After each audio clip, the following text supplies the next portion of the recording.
Regional office बनाया जा रहा है ताकि जो काम गवर्नमेंट के पास हमारे ज़्यादा तेज़ी से तेज़ रफ्तार से बढ़ाने की ज़रूरत है, वहाँ से वो काम हो और उस एरिया के जो भी इश्यूज़ है लैंड के वो डील कर सकें। दो फ्रंट्स पे हम लोगों ने काम करना शुरू किया है तेज़ी से। एक तो ये कि वक्फ बोर्ड की इनकम बढ़े और लीज रूल्स के हिसाब से हम लोगों ने नोटिस दिए हैं, कहीं कुछ 13,000 लोगों को नोटिस गए हैं टेनेंट्स को।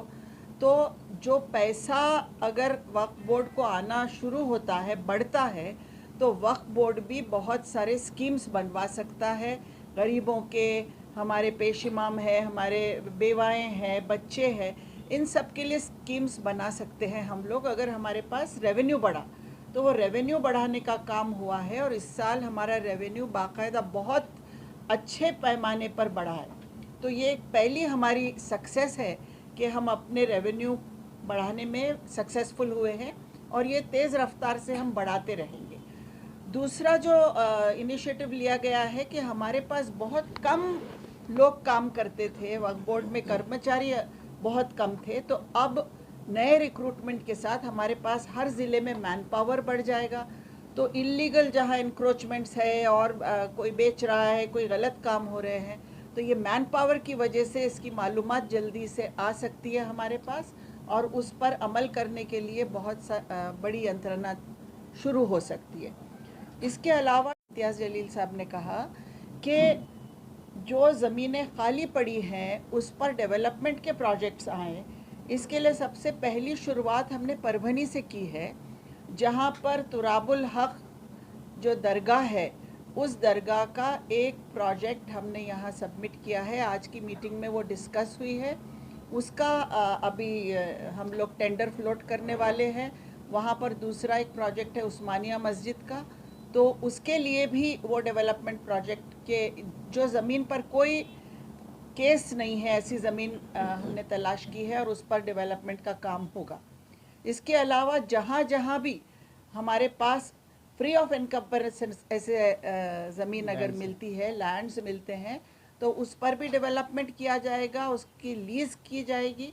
तो मैं चाहती हूँ कि ज़्यादा से ज़्यादा लोग कुछ बनाना है अगर वक्फ बोर्ड की ज़मीन पर, तो वो लीज़ के लिए हमारे पास अगर अप्लाई करते हैं तो उसको हम फेवरेबली कंसिडर करेंगे। अगर वो कोई स्कूल है, हॉस्पिटल है या कोई खिदमत का काम अगर उसके ज़रिए से हो सकता है और वो लीज़ पर कोई लेकर चलाना चाहता है, तो उसके लिए भी हम लोग फेवरेबली कंसिडर करेंगे। और जल्दी से जल्दी 30 साल की लीज़ है तो गवर्नमेंट के पास से मंजूर करा के लाना पड़ेगा, 3 साल की लीज़ है तो वो बोर्ड को ही अधिकार है।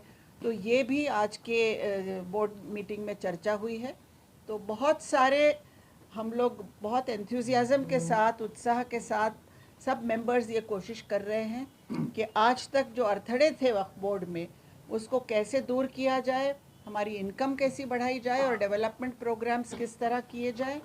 और जो लोग चोरी चकारी कर रहे हैं, जो लोग गलत काम कर रहे हैं, उन पर भी बहुत सख्ती से एक्शन लेने के लिए सीओ साहब इनिशिएटिव ले रहे हैं। बहुत सारे संस्थाओं को नोटिस चली गई हैं और जहाँ भी एनक्रोचमेंट हो रहा है, इलीगल सेल हो रहा है, जो काम इलीगल है, उसके लिए भी सख्त कदम उठाने की शुरुआत भी की गई है और उसमें तेज़ रफ्तार से आगे बढ़ रहे हैं। तो अब जो सिस्टम से चल रहे हैं हम, तो हमारे पास हर चीज़ का रिकॉर्ड और उसको कंप्यूटराइज तरीके से, जिस तरीके से नोटिस जाएगी और जब उनका टर्म ख़त्म हो गया तो वो हमको पता चलेगा कि वो ख़त्म हो गया, वो सॉफ्टवेयर ला रहे हैं। तो इस तरह से जो आज तक हुआ है उसमें तब्दीली आ जाएगी। सब तो उसको बहुत बारीकी से प्रोसीजर ऐसा हम लोग कर रहे हैं कि छोटी छोटी बात के लिए कोर्ट में जाके स्टे न लाए लोग। तो वो ऐसे प्रोसीजर्स करें, सीओ साहब का ख़ास ध्यान है उस पर। प्रोसीजर ऐसा हो कि फुल प्रूफ हो कि किसी को कोर्ट में जाके स्टे लेने का मौका न मिले। नहीं, अभी आपको वही बता रहे, हमने अभी एक नया एक्सरसाइज और कर रहे हैं। हमारे जो पुराने लॉयर थे पैनल पे, उनको बदल के नए नए लॉयर को हम अभी पैनल पे ले रहे हैं।